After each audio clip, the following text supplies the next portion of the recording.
美善的神作美善的事。羅馬書8章28至30節，新漢語。並且我們知道，萬事都互相效力，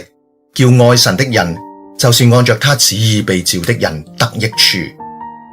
因為他預先認識的人，他也預定他們與他兒子的形象相似，讓他兒子在眾多弟兄中作長子。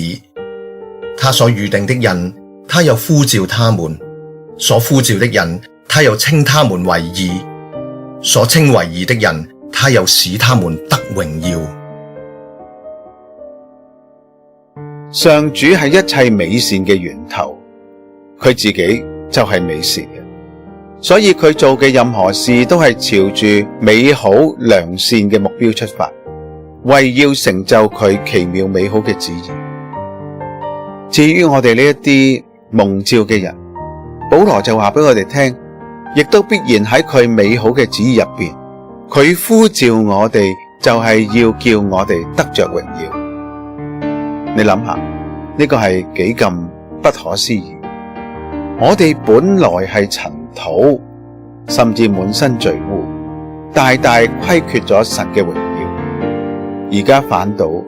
因住領受救恩而擺脫咗罪嘅捆綁，而且有力量去遵行佢嘅道，就喺光明入邊成就咗美好，得着咗榮耀。呢個係幾咁奇妙嘅旨意。我哋所信所愛嘅主，就係能夠化咒詛為祝福，讓危難瞬間逆轉，萬事互相配搭，叫美好嘅旨意成就，讓屬佢嘅人得榮耀嘅嗰一位神。因此，我哋唔一定要了解時局嘅走向，明白無常際遇入邊嘅生死禍福，